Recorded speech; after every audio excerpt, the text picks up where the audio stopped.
فیہ دولتن کریمہ تو عز بہل اسلام و اہلہ۔ پروردگار ہم تجھ سے ایک ایسی حکومت کی امید کرتے ہیں کہ جس کے ہوتے ہوئے کہ جس میں اسلام اور اہل اسلام کا پرچم بلند ہو۔ قرآن کا نقطۂ نظر بھی یہ ہے کہ بھلے ہی آخر زمانے میں ہو، ایک ایسا دور آنا ہے کہ جب صالح لوگوں کی حکومت ہو، دیدار اور نیک لوگوں کی حکومت ہو۔ بے شک وَلَقَدْ كَتَبْنَا فِي الزَّبُورِ مِن بَعْدِ الذِّكْرِ أَنَّ الْأَرْضَ يَرِثُهَا عِبَادِيَ الصَّالِحُونَ، اور ہم نے اس بات کو زبور کے اندر پند و نصیحت کے بعد لکھ دیا ہے۔ وَلَقَدْ كَتَبْنَا، اور ہم نے لکھ دیا ہے، من بعد الذکر، فی الزبور، زبور کے اندر، من بعد الذکر، پند و نصیحت کے بعد کیا لکھ دیا ہے؟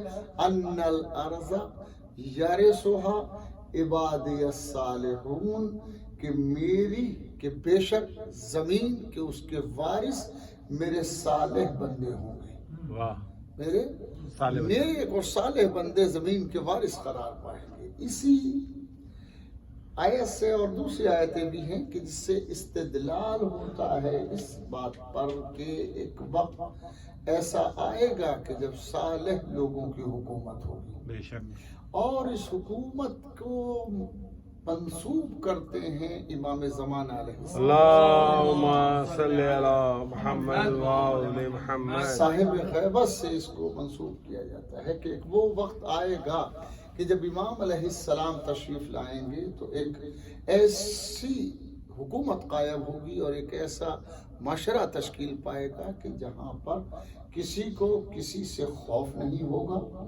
اور دنیا جو اس حکومت سے پہلے ظلم و جور سے بھری ہوئی ہوگی وہ عدل و انصاف سے بھر جائے گی۔ کما ملئت ظلم و جورا، جیسے ظلم و جور سے بھری ہوئی ہوگی، وہ امام علیہ السلام جب تشریف لائیں گے تو اس پوری دنیا کو عدل و انصاف سے بھر دیں گے۔ قرآن نے بھی یہ وعدہ کیا ہے، اور قرآن بھی یہ کہتا ہے کہ ہم نے لکھ دیا ہے اس بات کو، زبور کے اندر لکھ دیا ہے، ہم نے زبور کے اندر اس بات کو لکھ دیا ہے کہ زمین کے وارث صالح بندے ہوں گے، نیک بندے ہوں گے۔ یہ بات ایک جگہ نہیں ہے، کئی جگہ کہی گئی ہے۔ اسی طرح سے ایک اور منزل پر کہی گئی کہ اس بات کو کہا گیا ان الارض للہ، یہ ساری زمین جتنی بھی زمین ہے یہ سب اللہ کی ہے، اللہ نے اس کو پیدا کیا ہے، اسی کو اختیار کلی ہے۔ ہو سکتا ہے کچھ لوگ کسی زمین پر یہاں حکمرانی کریں، وہاں پر حکمرانی کریں، زمین کے قطع ہیں، زمین کے حصے ہیں، اور زمین کے حصوں پر مختلف لوگوں کی حکمرانی ہو سکتی ہے، مگر یہ زمین اصل میں اللہ کی ہے۔ بے شک، ان الارض للہ، زمین اللہ کی ہے، یورثھا من یشاء من عبادہ، وہ اس کا وارث بناتا ہے اپنے بندوں میں سے جسے چاہتا ہے۔ کیا بات ہے!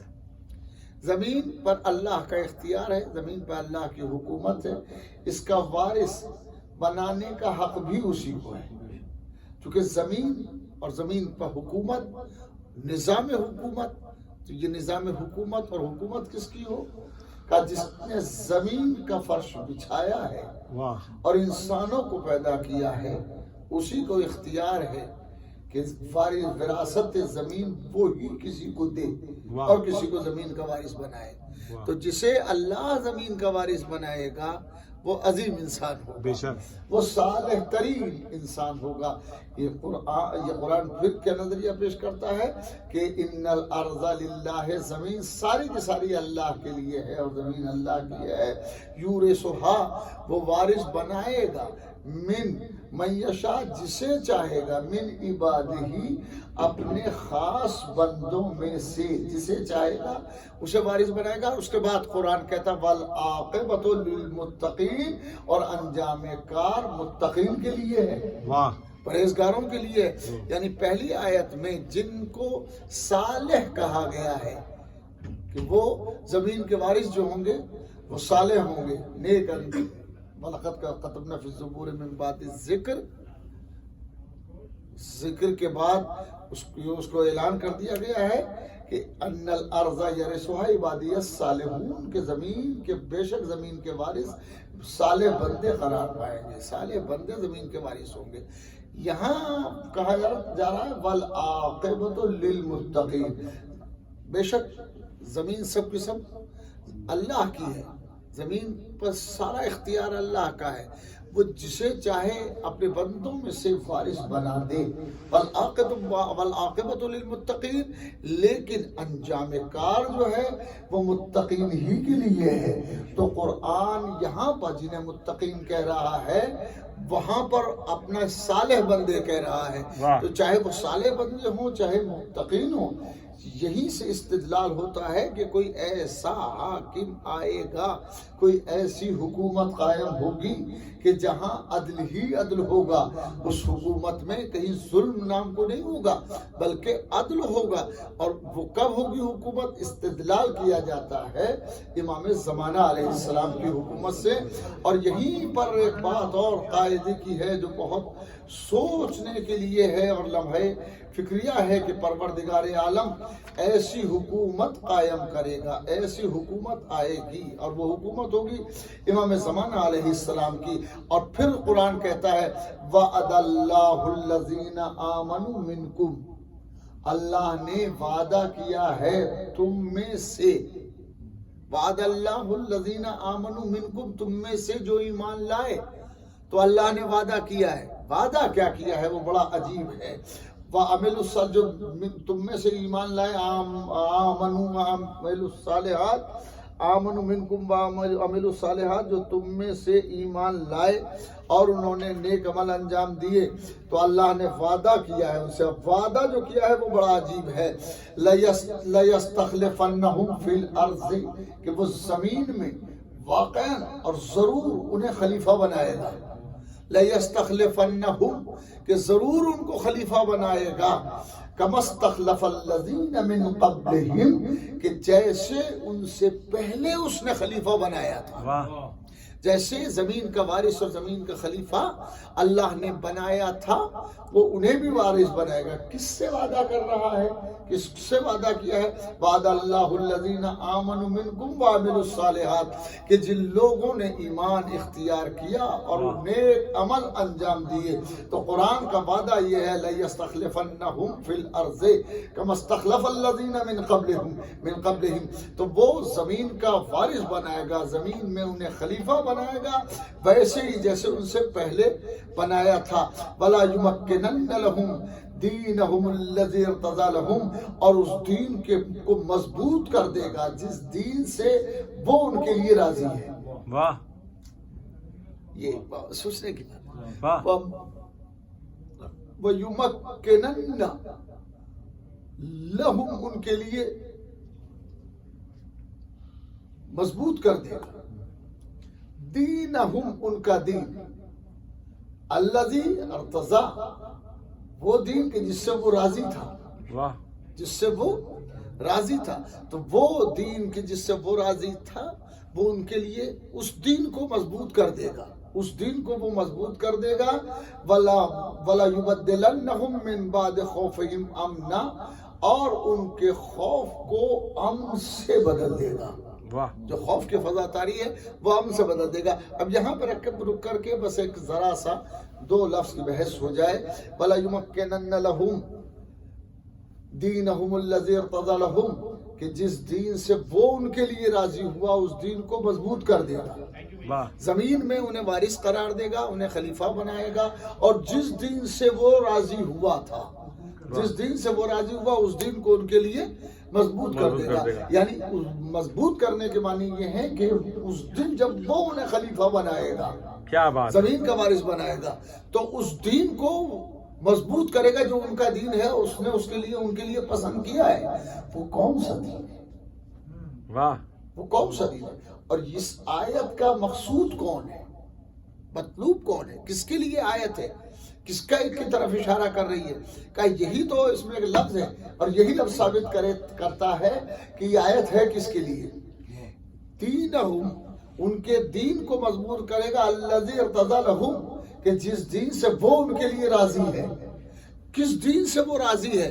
کہ اس کو اگر سمجھنا ہے تو بہت دور ذرا سا جانا پڑے گا، 1400 برس پہلے، اور غدیر کے میدان میں. کیا بات ہے، سبحان اللہ. کہ غدیر کے میدان میں جب پیغمبر اسلام نے فرمایا من کنت مولا ہو فہذا علی مولا، جس کا میں مولا ہوں اس کا یہ علی مولا ہے، تو ادھر سے آواز آئی الیوم اکملت لکم دینکم، آج کے دن میں نے تمہارے لیے تمہارے دین کو کامل کر دیا. کیا بات ہے. واتممت علیکم نعمتی، اور تم پر اپنی نعمتوں کو تمام کر دیا. ورضیت لکم الاسلام دینا، اور تمہارے لیے تمہارے دین اسلام سے راضی ہو گیا. کیا بات ہے بھائی، سبحان تمہارے اللہ. دین اسلام سے راضی ہوا تو کس کے دین اسلام سے؟ دین اسلام مومنوں کا ہے، اہل ایمان کا ہے، اور ولایت علی کی وجہ سے اللہ اس دین سے راضی ہوا. تو جب وہ آئیں گے تو وہی دین ولایت والا قائم ہوگا. کیا بات. اور جب وہ دین ولایت والا قائم ہوگا، یہ وہی دین ہے کہ جس سے خدا ان سے راضی ہے. تو امام زمانہ علیہ السلام کا ہم سب انتظار کر رہے ہیں، اور یقیناً انتظار کرنا چاہیے، انتظار کرنا چاہیے، اس سے کہ آج کی فضا کے اندر اور آج کے ماحول کے اندر یہ مومنین خوفزدہ سے ہیں. بے شک مومنوں کی حکومت ہی 2.5 دن رہتی ہے بیچاروں کی، باقی تو ظالموں کی حکومت زیادہ ہے، تو ان پر خوف سا رہتا ہے. مگر خوف کے عالم میں بھی اپنے دین کو اپنے ہاتھ سے نہیں جانے دیتے، بے شک قائم رہتے ہیں اپنے دین کے اوپر. اور چونکہ اپنے دین پر قائم رہتے ہیں تو قرآن اب ان کے لیے کہہ رہا ہے وَلَا يُبَدِّلَنَّهُمْ، اور ان کے لیے اللہ واقعی بدل دے گا من بعد خوفہم امنا، ان کے خوف کے بعد امن کی فضا کو بحال کرے گا. یعبدوننی ولا یشرکون بی شیئا، وہ میری ہی عبادت کریں گے. یعبدوننی، وہ میری عبادت کریں گے، ولا یشرکون بی شیئا، اور میرے ساتھ کسی کو شریک نہیں قرار دیں گے. تو اس کے معنی یہ ہوئے کہ قرآن ایک انتظار کر رہا ہے، ایک آنے والے کا انتظار کر رہا ہے کہ جس کی حکومت میں جہاں پر عدل ہی عدل ہوگا، عدل کے علاوہ کچھ نہیں ہوگا. جس طرف بھی نظر جائے گی وہاں عدالت الہیہ ہوگی، وہاں عدالت ہوگی، عدالت کے علاوہ وہاں کچھ بھی نہیں ہوگا. اور روایتوں میں تو یہ ہے کہ شیر اور بکری ایک جگہ پانی پیئیں. بے شک شیر اور بکری پانی پیئیں گے. اس کے معنی کیا ہوتے ہیں؟ نہ بکری کو شیر سے خوف ہے، نہ شیر کو کوئی بکری کی پرواہ ہے، یعنی وہ اس کی طرف لالچ نہیں کرے گا اور وہ اس سے خوف زدہ نہیں ہوگی. یعنی نہ تو لالچ کی فضا ہوگی اس زمانے میں اور نہ خوف کی فضا ہوگی. خوف بھی ختم ہو جائے گا، لالچ بھی ختم ہو جائے گا. یہ دو چیزیں بنیادی طور پر کسی بھی معاشرے کو اچھا بنا دیتی ہیں اور کسی بھی معاشرے کو خراب کر دیتی ہیں. اگر لالچ پیدا ہو جائے تو معاشرہ خراب ہو جائے گا، خوف پیدا ہو جائے تو معاشرہ خراب ہو جائے گا، اور اگر خوف دور ہو جائے تو معاشرہ ترقی کرتا ہے، اور لالچ دور ہو جائے تو انسان اپنی عزت کو عزت سمجھتا ہے. سبحان اللہ، سبحان اللہ. یہ لالچ بڑی بری بلا ہے، یہ آدمی کو بڑا رسوا کرتا ہے، وہ بڑا ذلیل کر دیتا ہے. لہذا آدمی کو اپنی عزت اور آبرو کو سنبھال کے رکھنا چاہیے. لالچ ختم ہو جائے گا. عزت کا محافظ پروردگار ہے. اگر آپ نے اپنی عزت کی حفاظت میں خود کو صرف کیا ہے تو یقیناً پروردگار آپ کی مدد فرمائے گا، آپ کی مدد فرمائے گا. اور یہاں پر ایک بات اور میں عرض کرتا چلوں کہ جسے میں ضروری سمجھ رہا ہوں اس وقت کہ وہ بات کہی جائے کہ پروردگار عالم انسان ہمارے دین سے وہ راضی ہو جائے گا اور ان کے لیے امام زمانہ علیہ السلام کی حکومت قائم ہوگی. اور پھر یہ ایک آیت ہے جسے سورہ قصص نے اپنے سورہ قصص میں کی 5ویں آیت ہے. یہ عجیب ہے، اس کا نمبر بھی 5 ہی ہے اور بہت عجیب آیت ہے. وَنُرِيدُ أَن نَّمُنَّ عَلَى الَّذِينَ اسْتُضْعِفُوا فِي الْأَرْضِ. نُرِيدُ، ہم چاہتے ہیں أَن نَّمُنَّ عَلَى الَّذِينَ اسْتُضْعِفُوا فِي الْأَرْضِ کہ ان لوگوں پر احسان کریں کہ جو زمین میں کمزور کر دیے گئے. نريد ہم چاہتے ہیں کہ ان لوگوں پہ احسان کریں کہ جن لوگوں کو زمین میں کمزور کر دیا گیا، جنہیں کمزور بنا دیا گیا، وَنَجْعَلَهُمْ أَئِمَّةً وَنَجْعَلَهُمُ الْوَارِثِينَ، ہم انہیں پیشوا بنائیں گے اور زمین کا وارث قرار دیں گے۔ وہ لوگ جو زمین میں کمزور کر دیے گئے ہیں، ہم ان کو پیشوا بھی بنائیں گے، امام بنائیں گے، اور ہم ان کو زمین کا وارث بنائیں گے۔ وَنُمَكِّنَ لَهُمْ فِي الْأَرْضِ، اور ہم ان کو قائم کر دیں گے، ہم ان کو مضبوط کر دیں گے۔ یعنی یہاں پر بات جو ہے کہ کہنے والی بات یہ ہے کہ اللہ کا ارادہ ہے اور اللہ یہی چاہتا ہے کہ دنیا جسے کمزور کرتی ہے ہم اسے طاقتور بنا دیں، دنیا جس کی پیروی نہیں کرنا چاہتی ہم اس کو امام بنائیں، ہم اسے امام بنائیں۔ اور یہ کب ہوگا؟ جب ہمارا امام ظاہر ہوگا، امام علیہ السلام ظہور فرمائیں گے۔ یقیناً جتنا ہم سب کو انتظار ہے اور جتنا ہم سب انتظار کر رہے ہیں، اتنا ہی ہمارا امام بھی انتظار فرما رہا ہے، لیکن ہمارا امام انتظار کر رہا ہے حکم الہی کا، حکم خدا کا۔ امام مصلحت ازدی میں ہے، مصلحت پروردگار ہے کہ امام ابھی باہر نہیں آ رہے ہیں، اور جس دن اللہ کا حکم ہوگا امام پردے سے باہر آ جائیں گے۔ ہم لوگوں کو چاہیے کہ امام کے آنے کے لیے خود کو تیار رکھیں کہ کس وقت میں ظہور ہو جائے اور کب ظہور ہو جائے کچھ پتہ نہیں ہے، اور قیامت جب آئے گی جب ظہور ہو جائے گا، ظہور کے بعد ہی آئے گی، حکومت ہوگی۔ اور رجت کا بھی ایک فلسفہ ہے ہمارے یہاں پر، رجت کا بھی ایک فلسفہ ہے۔ تو میں عرض کرتا ہوں کہ بعض لوگوں کو یہ ایک احساس ہوتا ہے، آپ نے خبریں سنی ہوں گی کل رات میں قیامت آ جائے گی اور پرسوں کو سب ختم ہو جائے گی، پرسوں دنیا ختم ہو جائے گی، فلاں نے کہا ہے اور فلاں نے کہا ہے۔ کم سے کم شیعی دنیا کے لوگ اس پر کیسے اعتبار کر لیتے ہیں جبکہ انہیں معلوم ہے کہ قیامت جب تک نہیں آئے گی جب تک ان کا امام نہ آ جائے۔ امام علیہ السلام کے لیے کہ ظہور کے لیے دعا فرمائیں اور تاجیل کے لیے دعا کیجیے۔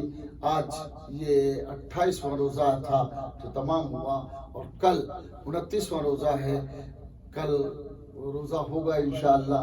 کل کچھ باتیں کی جائیں گی اور کچھ باتیں سمجھی جائیں گی، کچھ سمجھائی جائیں گی۔ خدا آپ سب کو سلامت رکھے، خدا ترقیاں عطا فرمائے، رزق بے حساب عطا فرمائے۔ جس نے اس پروگرام میں جس نے حصہ لیا ہے پروردگار ان کے رزق میں اضافہ فرمائے، اور جو پیچھے رہ گئے ہیں ان کی توفیقات میں اضافہ فرمائے کہ وہ پھر اس طرح کے پروگرام جب بھی ہوں اور جہاں بھی ہوں وہ حصہ لیں۔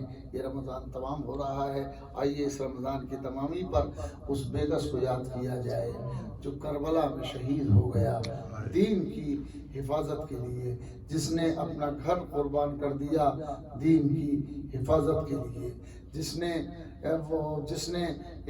نے اپنے بچوں کے لہو کو بہتا ہوا دیکھا، گھر کو اجڑتا ہوا دیکھا۔ کس کے لیے دیکھا؟ تاکہ اسلام قائم ہو جائے، اسلام باقی رہے۔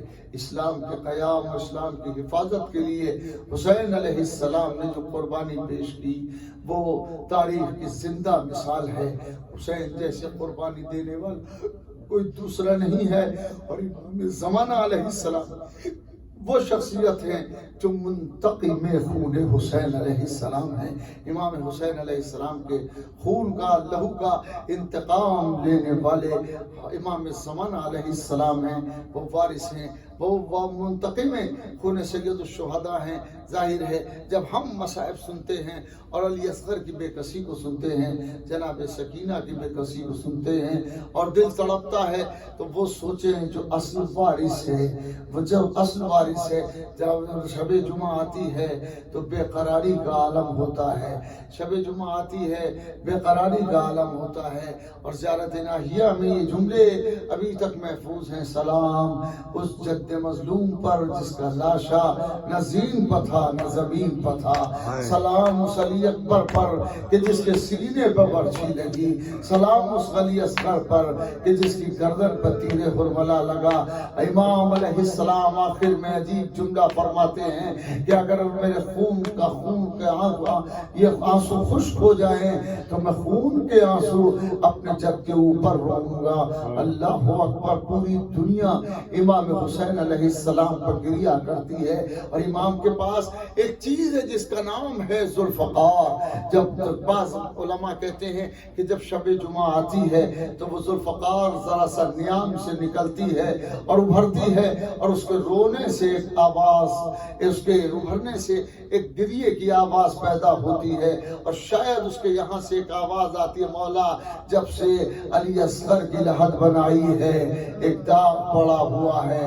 ہائے وہ حسین کی بے کسی، جب بے کس حسین اپنے ایک ہاتھ میں جنازہ اصغر کو تھامے ہوئے تھے اور ایک سے ذوالفقار کو لیے ہوئے حسین قبر اصغر بنا رہے تھے. انا للہ و انا الیہ راجعون. رضا بقضائہ و تسلیما لامر الہی بحق الزہرا و ابیہا و بغلہا و بنیہا. پروردگارہ ہمارے جملہ حاجتوں کو پورا فرما، گناہوں کو معاف فرما، استغفار کو قبول فرما. پروردگار سب کو رزق بے حساب عطا فرما. پروردگار صحت و عافیت سے رکھ اور پروردگار